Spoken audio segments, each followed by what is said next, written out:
Hola, buenas tardes. Bienvenidos al grupo focal del equipo 1. Les presento a mis compañeros. Está Aura Minerva Poumian Flores, Antar Hernández Bárcenas, Anabel Hernández Rodríguez y un servidor, Ignacio Alberto Larrondo Aguado. En este grupo focal vamos a analizar los temas como son la independencia y cómo todo este movimiento social desencadenó en una serie de modificaciones a la ley, aparte de la estructura de ella, que nos van a hablar más adelante, y también el cómo el derecho colonial va teniendo ciertas modificaciones, o bueno, no ciertas, bastantes modificaciones, y cómo desencadena en el derecho mexicano, porque a pesar de que nos independizamos y queremos generar nuestras leyes tal cual propias, pues no deja de haber esa cierta influencia de los que nos colonizaron. Entonces, bueno, para profundizar más en estos temas, van a hablar mis compañeros. Vamos a iniciar con mi compañera Aura, que ella va a hablar de la independencia como movimiento social y cultural. Sí, claro que sí. Muy buenas tardes a todos. Antes que todo, pues agradeciendo que estemos aquí hablando de estos temas. Bueno, a mí me tocó hablar sobre la independencia de México, en la cual, pues como todos sabemos, inicia el 16 de septiembre de 1810 y finaliza en 1821. Este suceso se da por 11 años de lucha contra un mal gobierno que era España, ¿no? En este tiempo se lucha en contra de ellos. Vamos a hablar de los acontecimientos más importantes. Entre los acontecimientos más importantes está, pues, obviamente el inicio, que es el Grito de Dolores, en el cual se da en la madrugada del 16 de septiembre, y él es quien motiva este acontecimiento, dando el grito, repicando sus campanas de la iglesia donde él era un cura, y es así como él empieza a levantarse junto con el pueblo para pelear contra un mal gobierno que en ese momento estábamos siendo nosotros pues afectados en toda la extensión, porque pues, obviamente el gobierno español nos tenían pisoteados, y entonces aquí es donde se levanta en armas.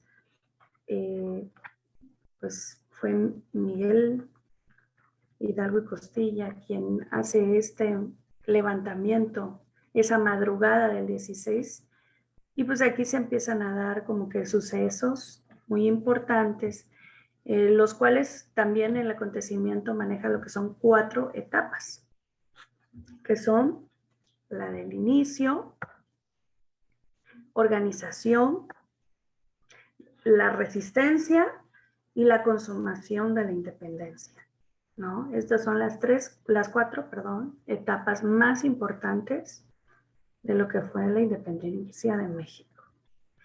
Entonces, pues aquí vamos a hablar un poquito también sobre tenemos 11 años en los cuales no sabemos cuál fue el tiempo que le llevó a cada etapa, ¿no? Por ejemplo, la etapa del inicio fue de 1810 a 1811, que se realizó todo lo que tuvo que ver en el acontecimiento de la independencia de México. La organización empieza, que es la etapa segunda, de 1811 a 1815, que fue donde digamos que se hacen cargo del ejército los insurgentes, pero también fue una etapa muy importante porque fue donde se aliaron para hacer un ejército más grande y poder lograr mucho más dominio. Luego viene la etapa de lo que es la resistencia, de 1815 a 1820. Fue lo que duró, lo que fue la etapa de la resistencia. Y la consumación que termina en 1821. Fue solo un año donde ya todos empezaron a hacer las aceptaciones de la lucha para lograr que obviamente nosotros pudiéramos tener un gobierno más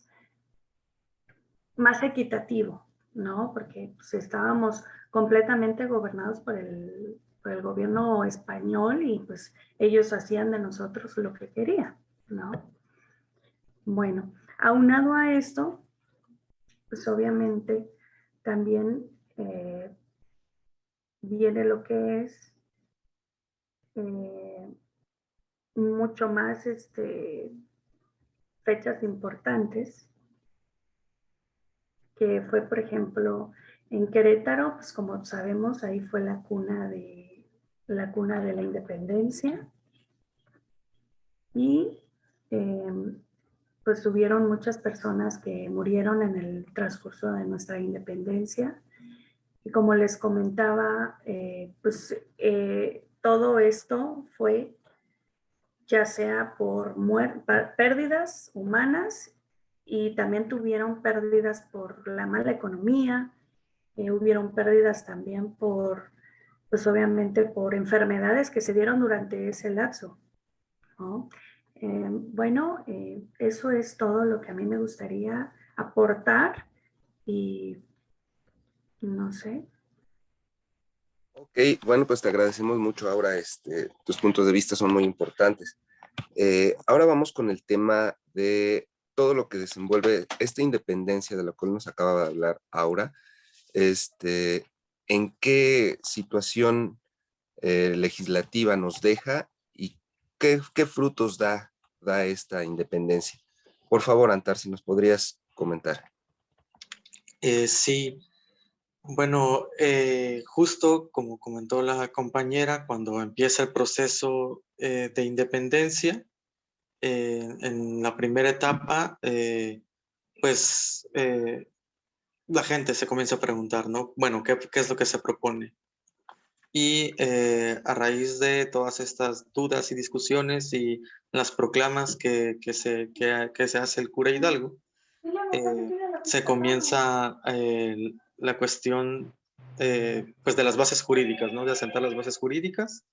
Recordemos que también una de las pues condiciones externas que motivan la independencia de México, pues son la Constitución de Cádiz, que se quería llevar a cabo en España, ¿no? La invasión napoleónica a España, y que pues esta Constitución le quitaba mucho poder, ¿no? A los más ricos y pues a los criollos, ¿no? Que eran estos españoles ya nacidos en la Nueva España, que veían mermado su poder.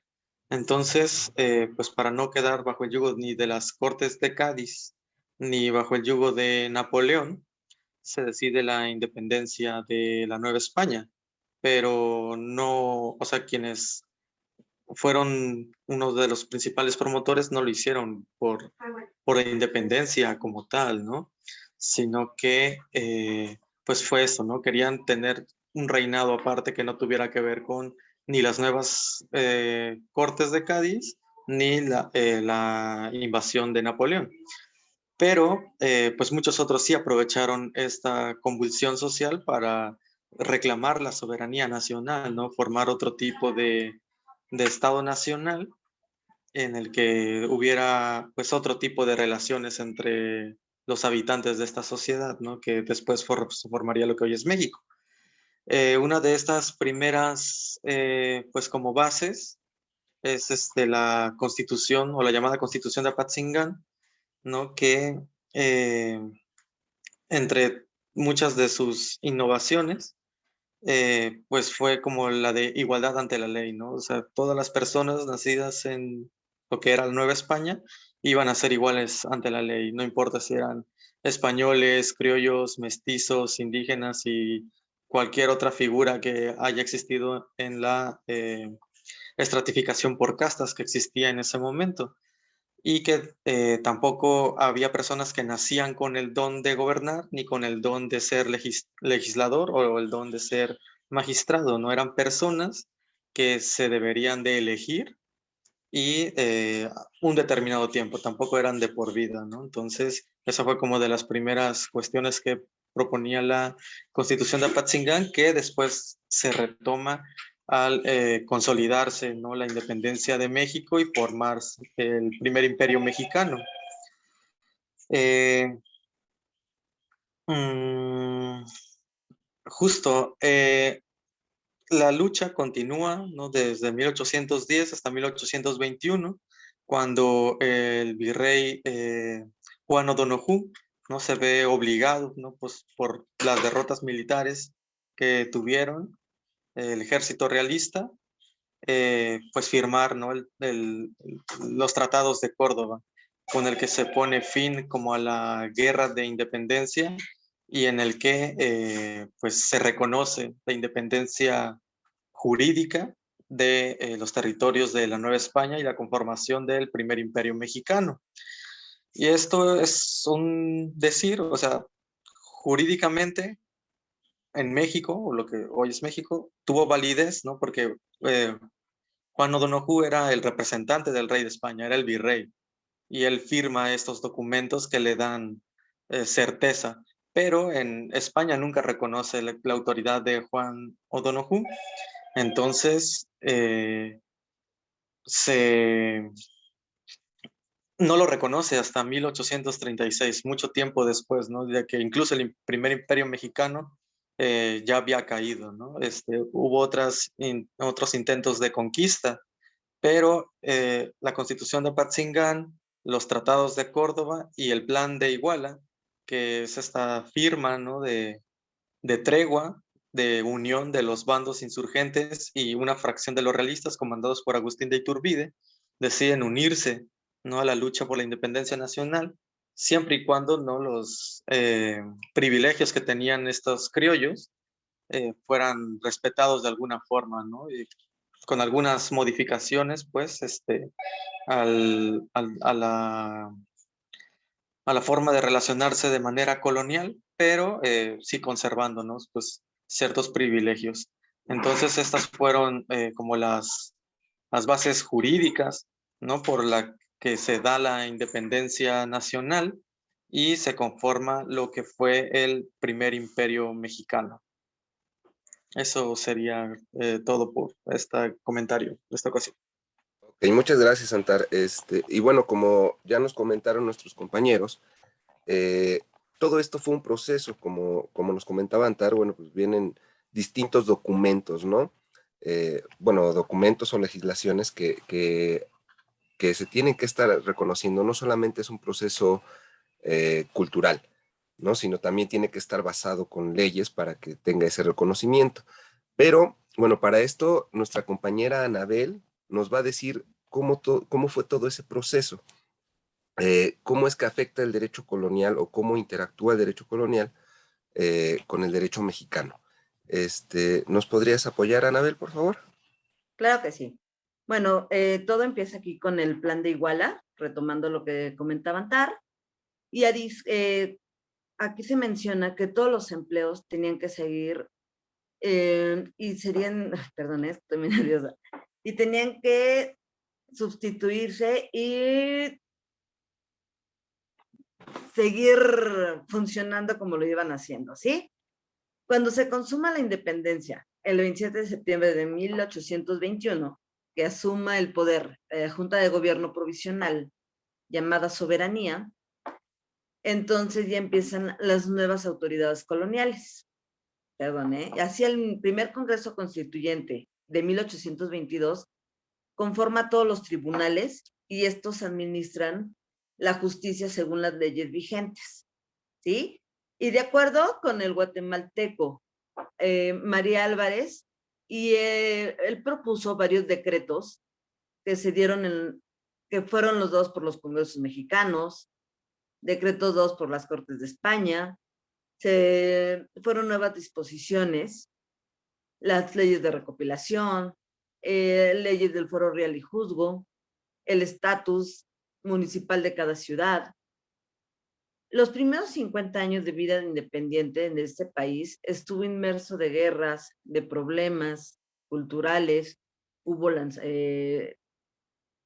como digo, se lanzaron, se levantaron en armas, pero bueno, el término liberal en el siglo XIX tiene dos significados muy importantes. Aquel que concibe a la soberanía como un atributo del pueblo o de la nación, en lugar de la soberanía real, en donde se deriva la democracia como forma de gobierno. En lugar del absolutismo, en el que se reconocen los derechos humanos, se plantea la defensa de las libertades individuales ante los abusos del poder absoluto, el poder democrático. En un segundo momento, ya muy avanzado el siglo XIX, se dio el liberalismo como la alternativa política al conservadurismo. Ajá. En la gran década nacional, en 1857 y hasta 1867, tomó el dominio Miguel Galindo. Esto es en la dieciochera Ilustración. Se plantearon unos nuevos principios que vendrían a normar las relaciones entre el poder político y los particulares. A esto es a lo que le llamamos ya la Constitución. Esto contiene todos los principios jurídicos, políticos que habían estado haciendo años atrás, con todas las leyes que se habían implementado, y por eso se le llama constitucionalismo moderno. En el Congreso Constituyente de 1822 hasta 1824, se presentaron las primeras opciones: la monarquía, la república, el centralismo, el federalismo, pero siempre fundándose en los principios constitucionales invocados, ¿ok? Pero ¿cuál era la piedra angular de esto que nos indica el surgimiento de esta gran polémica nacional, que era el liberalismo, el conservadurismo, y cuáles eran sus consecuencias? Bueno, pues las dos ideas fundamentales era la necesidad de consolidar al clero o al Estado Nacional mexicano, y por otro lado la influencia del enciclopedista francés, y junto con la tesis de Rousseau, y en ese momento el mundo eclesiástico, no la iglesia, sino el mundo eclesiástico, va a representar la primera prioridad que constituirá al liberalismo, que es la libertad individual y la igualdad entre todos los hombres.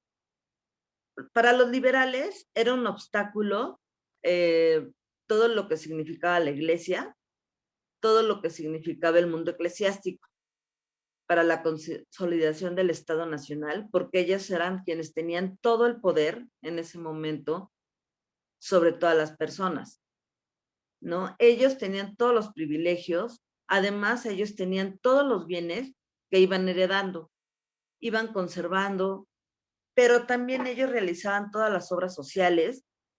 Bajo su dominio estaban todos los hospitales, los asilos, las escuelas.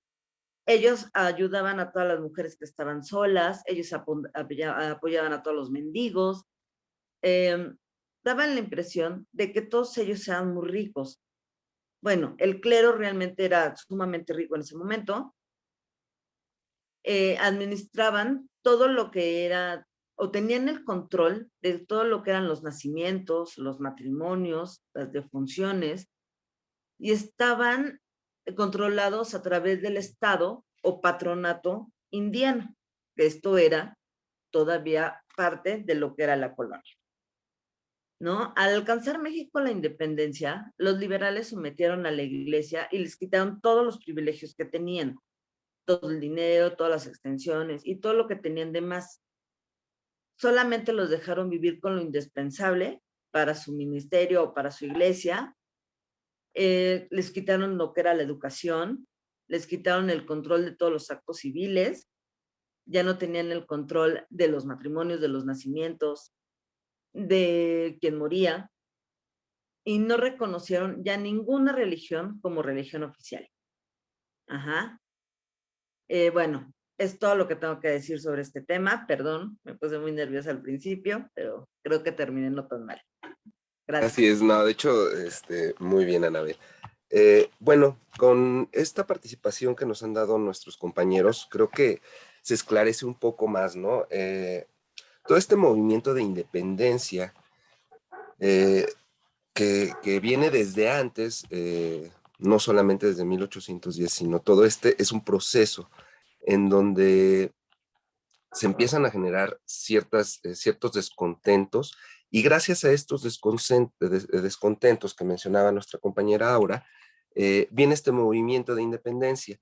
Con este movimiento de independencia, como ya nos comentó Antar, viene una serie de documentos, de planes, de acuerdos que se firman. ¿Para qué? Para ir moviendo toda la estructura legal dentro del país. Eh, Posteriormente, nuestra compañera Anabel nos hace notar que no fue bueno, ya somos un México independiente, ya tenemos la independencia, bueno, entonces ya está como por arte de magia escritas nuestras leyes y ya tenemos todo, ¿no? No, no, no, no es así, al contrario, después de que en 1821 se logra esta independencia, que como bien mencionaba Antar, aunque España no lo reconoce inmediatamente, nosotros tenemos un proceso de empezar a generar nuevas leyes, ¿no? Y como nos comentaba nuestra compañera Anabel, parte de la estructura legal que ya teníamos, que era todo el derecho colonial, los jueces se apoyan en toda esa estructura legal que ya está. ¿Por qué? Porque como no tenemos leyes propias, tenemos que generar ese proceso. Entonces, a mí me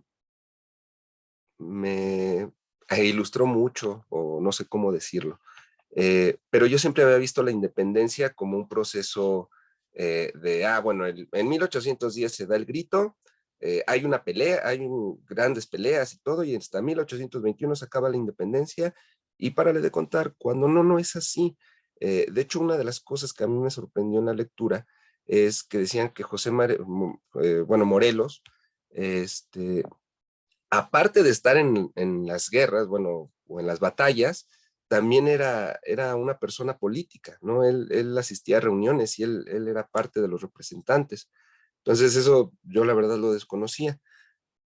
Bueno, creo que hasta aquí termina el grupo focal. Les agradecemos que nos hayan escuchado, agradecemos a la maestra y bueno, yo agradezco a mis compañeros su empeño y bueno, creo que hasta aquí terminamos. No sé si alguno de mis compañeros tenga algo que agregar.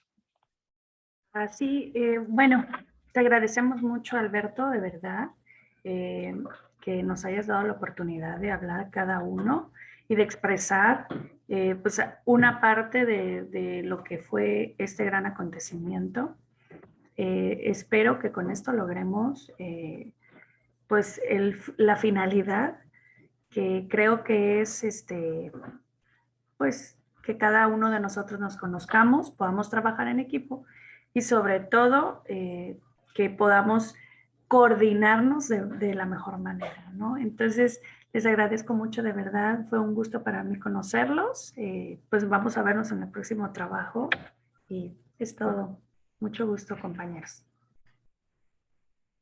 Vale, muchas gracias. Antar, ¿quieres decir algo? Sí, igualmente agradecerles a todos ustedes, ¿no? Por su valiosa participación, por enriquecer, ¿no? Este trabajo y pues poder darle forma, ¿no? De una mejor manera a las lecturas que hemos tenido.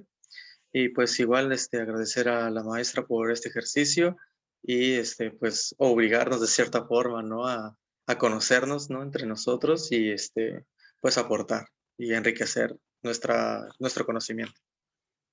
Muchas gracias, Gracias. Antar. Anabel, no sé si quieras decir algo un poquito rápido porque ya se nos va a terminar el tiempo. Pues yo solamente una disculpa, me puse muy nerviosa, pero espero que ya nuestro segundo ejercicio esté mejor, hable con más fluidez. La verdad es que muy pocas veces hago esto, me cuesta mucho trabajo hablar enfrente de un micrófono y saber que me están viendo y mucho más que me están calificando, pero bueno, espero que para la próxima todo fluya mejor. Muchas gracias y es un placer haberlos conocido. Vale, muchas gracias. Hasta luego. Hasta luego, gracias.